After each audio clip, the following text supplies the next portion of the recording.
क्या नाम है आपका जी? कैलाश चंद मलिक, अध्यक्ष दिल्ली परिवहन मजदूर संघ। अभी सुनने में आया है कि केजरीवाल सरकार डीटीसी को प्राइवेट हाथों में दे रही है, इस बारे में आपका क्या कहना है? मेरा आपके चैनल के माध्यम से ये कहना है कि डीटीसी एक स्वायत्त संस्थान है जिसमें राजनीतिक हस्तक्षेप नहीं हो सकता। ये 5 अगस्त 1996 को केंद्र सरकार से दिल्ली सरकार को इसलिए सौंपी गई थी कि इसका सिर्फ संचालन दिल्ली सरकार करे। इसकी प्रॉपर्टी या इसकी और संपत्ति पे दिल्ली सरकार का कोई अधिकार नहीं है। इसकी कॉम्पिटेंट अथॉरिटी एलजी है और ये गलत तरीके से एक अवैध तरीके का बोर्ड बना करके उस बोर्ड में डीटीसी बोर्ड में सिर्फ 4 आदमी रख करके जहां 12 आदमी होने चाहिए थे उसमें पास करवा लिया गया है कि डीटीसी के अधिकारी नहीं चला पाएंगे। इसीलिए इसको एक ऐसी एक कंपनी, सलाहकार कंपनी जिसको कहा जाता है डिम्स, उसको सौंपा जा रहा है कि डिम्स इसको चलाएगी, जबकि डिम्स को सिर्फ 10 साल से ज्यादा नहीं हुए हैं। और इससे हम जब आरटीआई लगाते हैं वो आरटीआई का जवाब भी नहीं देती। और मैं दिल्ली परिवहन मजदूर संघ का अध्यक्ष होने के नाते मैं ये आरोप लगा रहा हूं सरकार पर कि डिम्स को देने का कारण है कि वहां घपलेबाजी होगी और कोई जवाबदेही नहीं होगी। डीटीसी की सरकार को जवाबदेही होती है, जवाब देते हैं, या हेरा फेरी का कोई चांस नहीं होता, लेकिन डिम्स में पूरी की पूरी हेरा फेरी होगी। मेरा सीधा सीधा आरोप है और सरकार से मेरा अनुरोध है कि अगर आपके बस की ये चलानी नहीं है तो डीटीसी फिर दोबारा से सेंटर को दे दी जाए। और एलजी से मैं अनुरोध करता हूं इस चैनल के माध्यम से कि एलजी साहब इस पर संज्ञान लें कि इस तरीके से चोर रास्ते से डीटीसी को जो प्राइवेट हाथों में सौंपा जा रहा है इसका हम जबरदस्त विरोध करेंगे और आगे आने वाले समय में हमारा लंबा आंदोलन इस पर चलेगा। एलजी से आपने इस बारे में कोई कंप्लेंट करी है? एलजी से हमने लिखित में कंप्लेंट की है। हमारे महामंत्री जी विजेंद्र जी मेरे साथ खड़े हैं, इन्होंने उनकी कंप्लेंट की है कि दिल्ली सरकार ऐसा ऐसा करने जा रही है। आप क्या कहेंगे जी इस पे? आपने जब एलजी साहब से मिले हैं आप, क्या कोई उस पर कार्रवाई हुई? एलजी साहब से हमारी बैठक नहीं हुई है। हमने बार बार पत्र लिखे हैं इसमें मीटिंग के लिए, लेकिन एलजी साहब और परिवहन मंत्री से हमारी मुलाकात तब तक नहीं दी है। 2007 के बाद डीटीसी के बेड़े में एक भी डीटीसी बस नहीं आई है। जितनी भी बसें आती हैं वो सारी की सारी क्लस्टर की आती हैं या फेमा 2 के तहत आती हैं। और 300 इलेक्ट्रिक बसें आई हैं जिन पर हमें विश्वास था कि सेंटर की तरफ से इनको ऐड दी गई है, 55 लाख रुपए सेंटर की तरफ से दी जाती हैं। वो बसें भी फेमा 2 के तहत प्राइवेट को दी गई हैं, उसके अंदर वो भी वही करेंगे।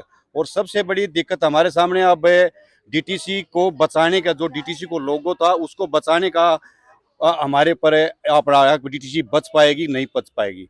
जैसे गवर्नमेंट की नीतियां हैं उसके तहत आने वाले दिनों में लगभग 2024 तक डीटीसी खत्म हो जाएगी, क्योंकि डीटीसी की में जितनी बसें हैं सारी अपना कार्य पूरा कर चुकी हैं, अपने किलोमीटर पूरा कर चुकी हैं और उनकी हालत आज इतनी जर्जर है, रोज की रोज गाड़ियों में आग लगती है और गाड़ियों का काम प्रॉपर तरीके से कराया नहीं जाता, क्योंकि प्राइवेट वर्कशॉप उनका काम करती है, उनको सिर्फ अपने किलोमीटर से मतलब है। और यदि कर्मचारी चालक या संवाहक गाड़ी को ले जाने से मना करते हैं, गाड़ी ठीक अवस्था में नहीं है, तो उनकी रिपोर्ट बनाई जाती है, उनको धमकियां दी जाती हैं, आपकी नौकरी आपकी रिपोर्ट बना दी जाती है, मजबूरी में उन्हें निकाली जाती हैं। पिछले दिनों आप न्यूज चलने पर भी आया था, एक गाड़ी चलती चलती फुटपाथ के इसके अंदर उसके अंदर ब्रेक फेल होने के बाद भी, लेकिन उसका जिम्मेवारी भी सारी चालक पर डाल दी, जबकि उसने सवारियों को बचाया, बड़ी दुर्घटना होने से बचाया, लेकिन उसका दोषी भी चालक को करार दिया गया उसके अंदर। ये बताओ, ये कहते हैं केजरीवाल तो कि हम जो है रोजगार पैदा करेंगे और 1 लाख नौकरियां दी हैं। डीटीसी में कितने बच्चों को भर्ती किया? डीटीसी में आज तक एक भी परमानेंट भर्ती तो एक भी नहीं हुई है। सभी जितने युवा हैं वो आते हैं कि भैया डीटीसी एक बढ़िया जॉब का जरिया है, वहाँ पर हमारे बच्चों का लालन पालन बढ़िया तरीके से हो सकता है, लेकिन जब इसके अंदर नौकरी करने आते हैं तो उनको पता चलता है कि यहाँ कुछ नहीं है। मतलब परमानेंट भर्ती नहीं है? परमानेंट कभी कोई भी भर्ती नहीं हुई आज तक। 2007, 8, 9 में जो कॉमनवेल्थ गेम थे तब भर्ती हुई थी, वो भी सिर्फ चालकों की। तो केजरीवाल का दावा फर्जी है? बिल्कुल फर्जी है, कागजों में सिर्फ ये। हाँ जी, उसमें ये कागजों में है, परमानेंट कोई भर्ती नहीं हुई है। बस डीटीसी को अब निजीकरण की तरफ धकेला जा रहा है। अब उसमें पीछे बोर्ड की तरफ बैठक बुलाई जाती है और बैठक के अंदर अधिकारियों से जबरदस्ती कहा जाता है कि आप देखो हम इसका ऑपरेशन नहीं कर सकते, जबकि डीटीसी के बेड़े में ऑपरेशन के लिए अधिकारी भी है, सक्षम है। पीछे कितने सालों से डीटीसी को चलाते आ रहे हैं, बिल्डिंग भी है, डिपो भी है, जितनी प्राइम लोकेटर पर सारे डीटीसी के डिपो हैं, उनको प्राइवेट हाथों में एक प्रकार से फ्री में उनको बांटा जा रेडियो की तरफ बांटा जा रहा है। उसको जो ये जब क्लस्टर के डिपो उसमें डीटीसी ने उनको दिए थे चलाने के लिए, इसके लिए इसका बसों का जो किराया होता है उसको वो भी आज तक नहीं मिला हुआ है। उनको फ्री में ऐसे उनको डिपो दिए गए हैं प्राइम लोकेशन के, जो कि अरबों खरबों की प्रॉपर्टियां हैं। तो डीटीसी के घाटे के लिए क्या कौन जिम्मेदार है? वो तो कहते हैं कर्मचारी जिम्मेदार है, भ्रष्टाचार है, क्या आप कहते हैं? जो मालिक है वो कुछ भी बोल सकते हैं। इसका मैं जवाब देता हूँ। उसमें इसलिए घाटे के, इसलिए जब नई बसें वो लाएंगे नहीं, हम्म, कर्मचारियों को पक्का करेंगे नहीं, हम्म, और प्राइवेट को उसको महंगे दामों पर किलोमीटर के हिसाब से देंगे, तो डीटीसी कहाँ से घाटे में आएगी। हम्म, फ्री में लेडीजों को चलाया जा रहा है, हम लेडीजों को फ्री करा दिया जा रहा है, इसके खिलाफ नहीं है। सुविधाएं होनी चाहिए। जब डीटीसी नहीं रहेगी, कहाँ से स्टूडेंट फ्री चलेंगे, कहाँ लेडीज फ्री चलेंगी, किस चीज में चलेंगी। केजरीवाल तो दावा करते हैं कि हमने फ्री बिजली दी, फ्री डीटीसी बस यात्रा, और उसके बावजूद भी दिल्ली सरकार घाटे में नहीं है, क्या कहते हैं? दिल्ली डीटीसी पूरे देश में जो ट्रांसपोर्ट चल रही है, सबसे ज्यादा घाटे में अगर कोई चल रही है तो दिल्ली ट्रांसपोर्ट कॉर्पोरेशन चल रही है। ये झूठा ये कहते हैं कि ये घाटे में चल रही है, बहुत ज्यादा घाटे में डीटीसी चल रही है। और मार्शलों को सैलरी नहीं मिली 3-3 महीने की, और हमारे जो रिटायर्ड कर्मचारी हैं उनको 3-3 महीने से पेंशन नहीं मिल रही है। और एक भी गाड़ी 2007 से एक भी गाड़ी ऐसी नहीं आई जो डीटीसी के नाम की आई हो। और अखबारों में और न्यूज चैनलों पे इतनी गाड़ी आ चुकी हैं, दूसरे प्रदेशों में जाओगे आप लोग कहेंगे कि डीटीसी में तो बहुत गाड़ी आ रही है, क्योंकि अखबारों में आया था। वो तो कहते हैं भर्ती भी बहुत कर रहे हैं। भर्ती हो रही है, जो कोई भी कॉन्ट्रैक्ट सब कॉन्ट्रैक्ट पे हो रही है, कोई परमानेंट भर्ती नहीं हो रही। जो बेचारे जिनके माता पिता गुजर गए, डेथ केसेस वाले केस का कहीं भी ऐसा नहीं है कि उनको कच्चे में भर्ती किया जाए। उसके कई हजार कर्मचारी ऐसे हैं जो बेचारे वो कॉन्ट्रैक्ट पे लगे हुए हैं। हमने कई बार लिख के दिया है कि इनको तो कम से कम पक्के किया जाए, जिनके घर में नौकरी करने का कोई और साधन नहीं है। जो लोग नौकरी कर रहे हैं, जिनके माँ बाप हैं, वो कम से कम उनको माँ बाप का सहयोग मिल रहा है, लेकिन उनको तो माँ बाप का भी सहयोग नहीं मिल रहा। जिनके माँ बाप गुजर गए उनके लिए भी कोई इन्होंने चर्चा नहीं की। और दावा करते हैं अखबार में, न्यूज में, कि हमने दूसरे प्रदेशों में जाकर कहते हैं कि हमने इतने लोग पक्के कर दिए, और हम जो है ना डीटीसी फायदे में चल रही है। डीटीसी की हालत अंदर से बिल्कुल जर्जर होने लग रही है।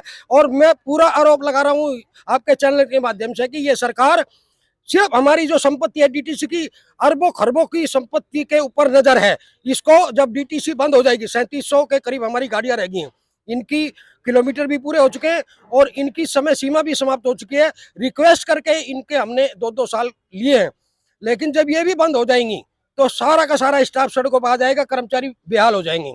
और आने वाली सरकार के लिए इतनी कठिनाई आएगी कि डीटीसी को नहीं चला पाएंगे। ये अंदर से इतनी खोखली डीटीसी को इन्होंने कर दिया। जब ये गाड़ी सरकार दे रही है, सरकार सब्सिडी दे रही है, तो उसमें थोड़ा पैसा लगा करके बिल्कुल इलेक्ट्रिक वाहन को, ये तो कम से कम डीटीसी का बेटा पूरे प्योर डीटीसी माना चाहिए। हमारे पास उन अधिकारियों ने भी लिख के दिया कि कौन कहता है कि हम नहीं चला पाएंगे। 12 अधिकारियों ने हमें अपने आरटीआई लगाई है, उन्होंने कहा कि हम चला सकते हैं, हमारे अंदर कैपेसिटी है। डीटीसी की मैनेजमेंट को 3 बार गोल्ड मेडल मिल चुका है।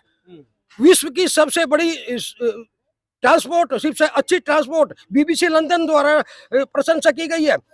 82 में, एशियाड 82 में डीटीसी को पुरस्कार मिले हैं। और ये सरकार आते ही ये डीटीसी इतनी खराब होगी कि इसकी कोई, आज ये कंगाल दिखा रहे हैं कि डीटीसी काम नहीं करते। डीटीसी के कर्मचारी और अधिकारी सभी काबिल हैं डीटीसी को पूर्ण रूप से चलाने के लिए। इसके बोर्ड के चेयरमैन है, वो क्या कहते हैं? बोर्ड के चेयरमैन का दबाव के कारण, बोर्ड के चेयरमैन ही परिवहन मंत्री हैं। अच्छा। और परिवहन मंत्री इलीगल रूप से हैं। परिवहन मंत्री को बोर्ड का चेयरमैन होना ही नहीं चाहिए। क्योंकि जो ऑटोनोमस बॉडी है उसमें किसी राजनीतिक किसी भी पार्टी का हस्तक्षेप नहीं हो सकता। और वो जबरदस्ती इलीगल तरीके से हमारे बोर्ड के चेयरमैन बने हुए हैं। और जो अधिकारी हैं, जो हमारी एमडी है या हमारे और सीजीएम रैंक के अधिकारी हैं, डिप्टी सीजीएम रैंक के अधिकारी है, वो उनके दबाव में काम करते हैं। जो वो कहेंगे वो उन्हें करना पड़ता है। वो खुद ये कहते हैं, मतलब डायरेक्ट नहीं बोलते, लेकिन हम लोगों को ये कहते हैं, कह लगे कि हम काम करना चाहते हैं, हमारे से दबाव में ये लिखवाया जा रहा है कि ये डीटीसी को डिम्स को दे दो। अच्छा, ये सबसे बड़ा घपला होने जा रहा है दिल्ली के अंदर। तो इसके बारे में कहीं ऊपर बात हुई है केंद्र में? हम जो है हम लिख के दे रहे हैं सभी जगह, हमारी चिट्ठियां सब जगह गई हुई है। प्रधानमंत्री को भी हमने चिट्ठी लिखी है, एलजी को भी हमने चिट्ठी लिखी है, लेकिन अभी कुछ स्टॉप हुआ है। अभी वो तेजी से जो काम चला था वो नहीं हुआ, लेकिन ये आहिस्ता से करेंगे। क्योंकि कुछ अधिकारी ऐसे हैं जो रिटायरमेंट के नजदीक है। सबसे बड़ा इसमें उलझन क्या है, उनके पास योग्य ऐसे नेता ही नहीं है जो कि इस डीटीसी को चला सके, सरकारी संस्थान को सुचारू रूप से चला सके। इसे यही साबित होता है। नहीं तो पहली सरकार कांग्रेस की सरकार रही है, हर सरकार ने जो है ना डीटीसी की बेड़ा बढ़ाया है और सुचारू रूप से चलाया। इससे पहले शीला दीक्षित थी, इन्होंने 3100 के करीब गाड़ियां लाई हैं, लेकर आई है। उससे पहले राजेंद्र गुप्ता जी परिवहन तो मंत्री। केजरीवाल भी करते हैं कि हमने भी बस खरीदी 5000, एक भी बस अगर खरीदी हो तो मैं चैलेंज करता हूँ, मतलब प्राइवेट है वो। सब टोटल प्राइवेट है, एक भी डीटीसी के बेड़े में शामिल नहीं हुई है गाड़ी। जब भी बोर्ड में प्रस्ताव पास होता है तो डीटीसी की बसें आएंगी ऐसा बोला जाता है, और जब वो धरातल पर आती हैं तो उनके ऊपर डीम्स लिखा होता है या FCMS के तहत वो सारी बसें होती हैं। और जब मजदूर संघ इसके बारे में आवाज उठाता है तो हमारे कार्यकर्ताओं को चुन चुन कर छाट कर उनको ताकि ये गवर्नमेंट के खिलाफ ना बोलें, उनके ट्रांसफर किए जाते हैं। इंक्लूड मी, महामंत्री और अध्यक्ष हमारे सबके ट्रांसफर एक डिपो से दूसरे डिपो कर दिए गए हैं, और लगातार उनको प्रताड़ना दी जाती है जब इसके बारे में आवाज उठाते हैं। तो और एक प्रकार से तो आपके सामने ही मजदूर संघ देश का नंबर 1 संगठन है।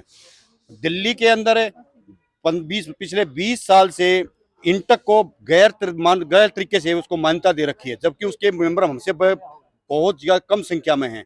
अभी हमसे 6 महीने पहले हमें रिकॉर्ड मांगे गए थे मेजोरिटी यूनियन के तौर पर। मेजोरिटी यूनियन के तौर पर जो मांगे गए थे, हमने तहस में हम अपना सारा पूरा रिकॉर्ड दे दिया था। आज 8 महीने के करीब हो गए, गवर्नमेंट के दबाव में वो फैसला भी ले पा रहे हैं। वो आखिर मेजोरिटी यूनियन जबकि मजदूर संघ है, उन्होंने जानबूझ के इंटक को देख रहा था ताकि वो उनके कहे अनुसार उनके अनुसार भ्रष्टाचार में सहयोगी बन सके।